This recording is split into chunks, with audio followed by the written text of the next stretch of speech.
Hello students, you are welcome in the lecture number 4 of a chapter of solid state. In the last lecture, we have completed classification of crystalline solids. We have seen ionic solids, atomic or covalent solids, molecular solids, and metallic solids. There we know that for the classification of solids, the important criteria is constituent particle. Depending on the constituent particle which occupies the lattice points, there are 4 type of solids you have seen. In ionic solids, constituent particle is charged ion, which are attracted towards each other by the electrostatic force of attraction, forming ionic bond. In the atomic or covalent solid, atoms of element form the constituent particle and they are bonded with each other by covalent bond, forming very hard structure, very high melting point. In case of molecular solids, the molecules like chlorine, Cl2, HCl, H2, O2, they will occupy the point, lattice point, forming a crystal structure. They are molecular solids, where there is a covalent bond in between atoms and there is intermolecular force of attraction between the neighboring molecules. That may be dipole-dipole interaction, that may be London force or dispersion force, that may be hydrogen bonding. That is what we have seen in the last lecture. And last type of solids are metallic solids, in which there is a non-directional bond. See, important word, non-directional bond is present. Metals are containing very less number of positively charged metal ions known as kernels and very large number of electrons. Sea of electrons is there and there is equal attraction for a positively charged metal ion from all sides by different electrons. Therefore, that is non-directional bond and equal force of attraction is present from all sides. There are delocalized electrons present on the surface of metal. Those electrons are free for movement. So metal shows properties like malleability, ductility, thermal conductivity, electrical conductivity, and a luster. Malleability is the property because of which metal is converted into thin sheet. Ductility is the property because of metal is converted into wire.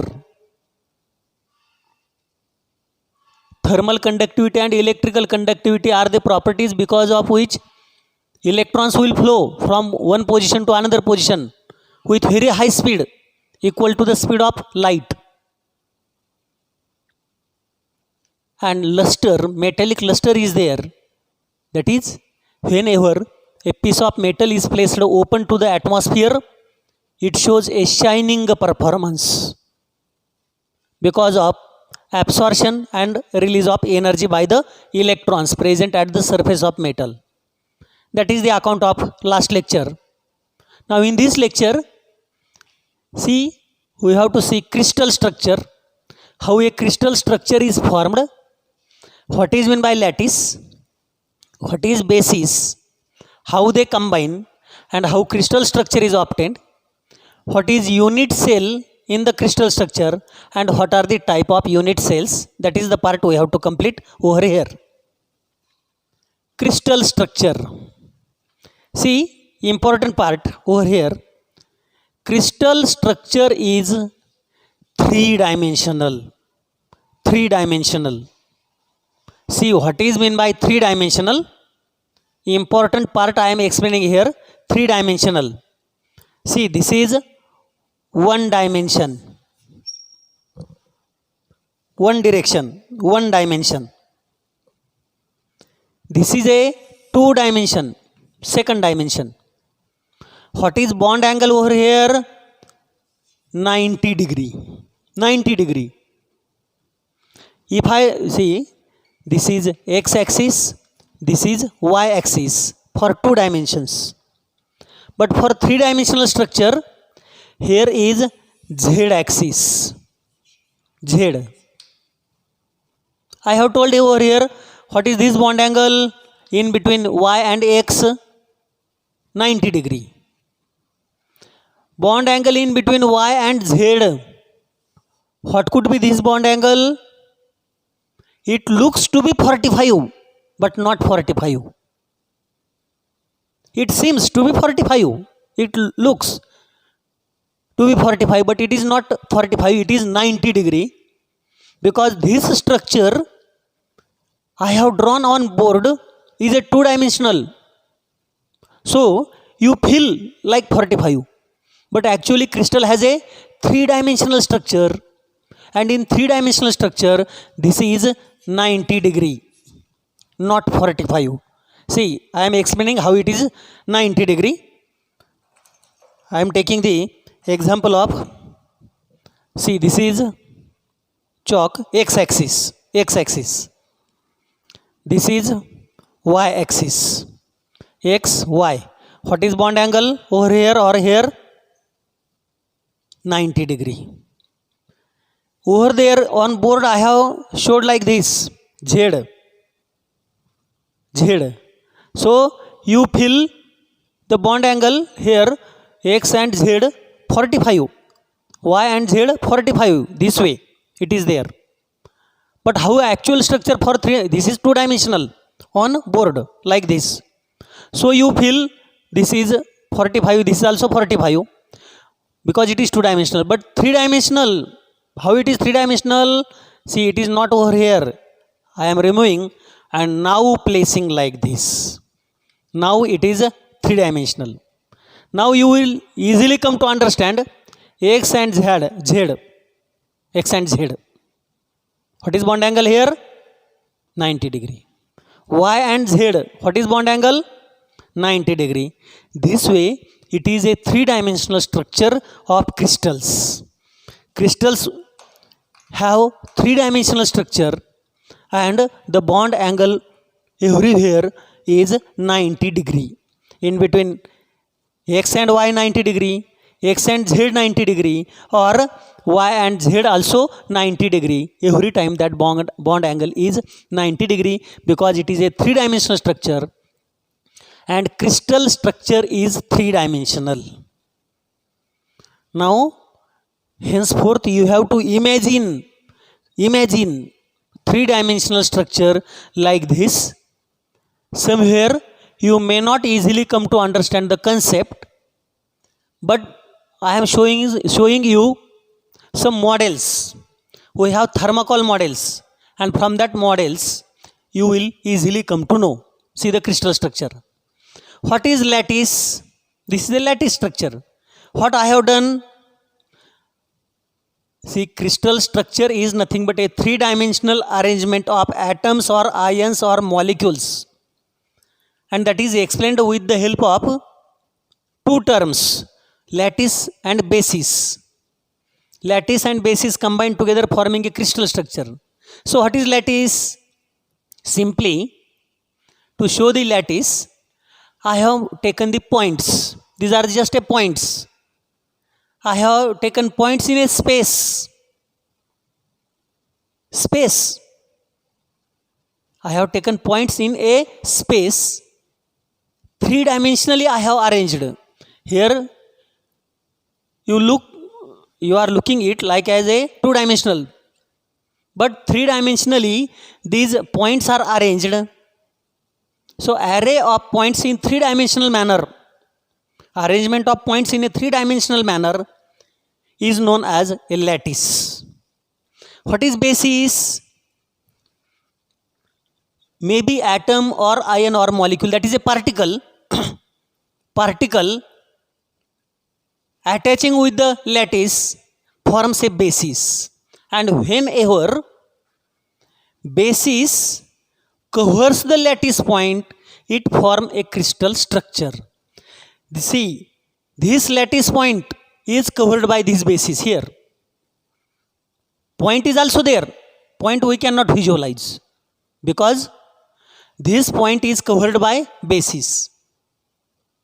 This point also covered by basis. Third one, this is also covered by the basis.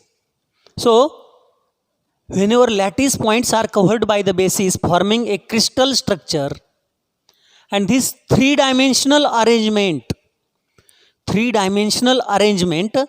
of lattice covered by basis in x, y and z axis, all the three axes, is known as a crystal structure that forms the unit cell.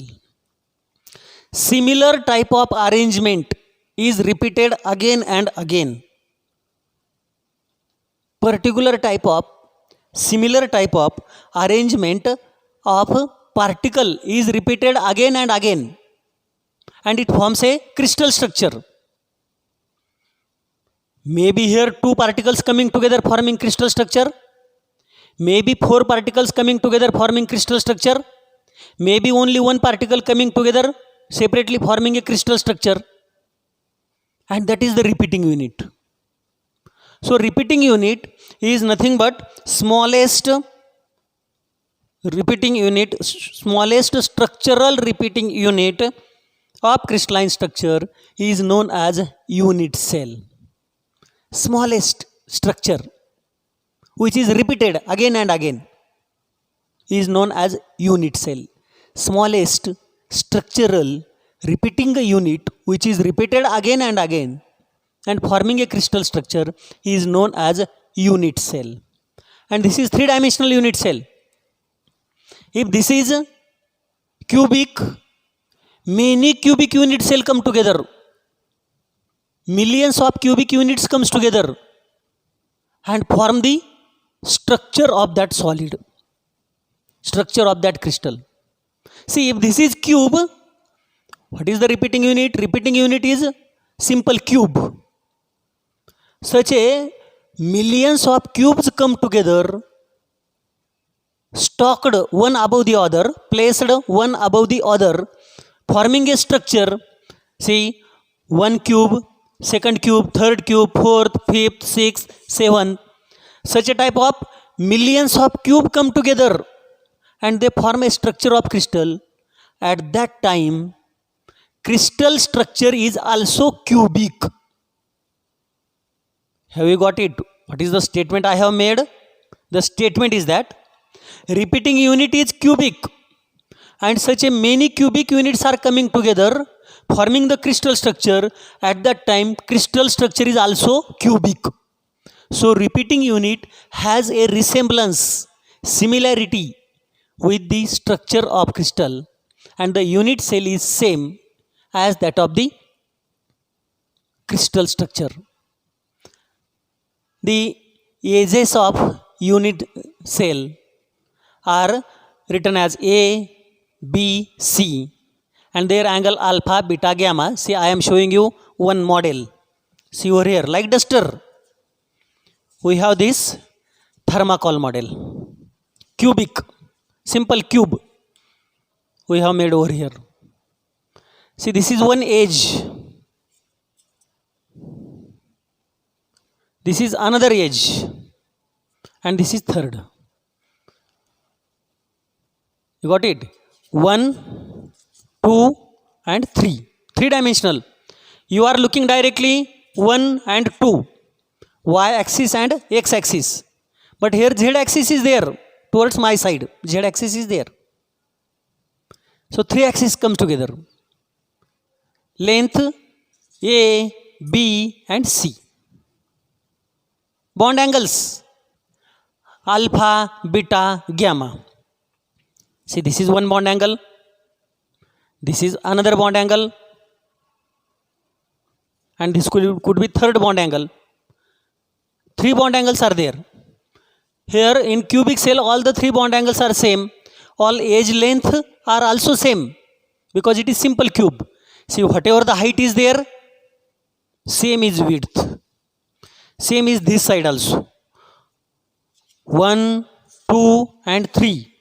All the edges are of same length. So it is a cube, simple cube. Bond angles are also same.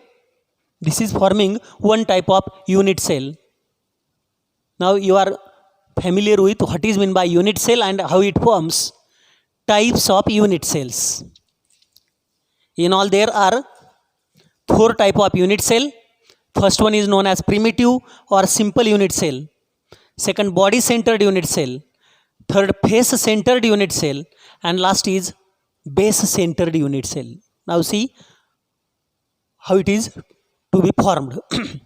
Primitive or simple unit cell. This is nothing but a primitive or simple unit cell.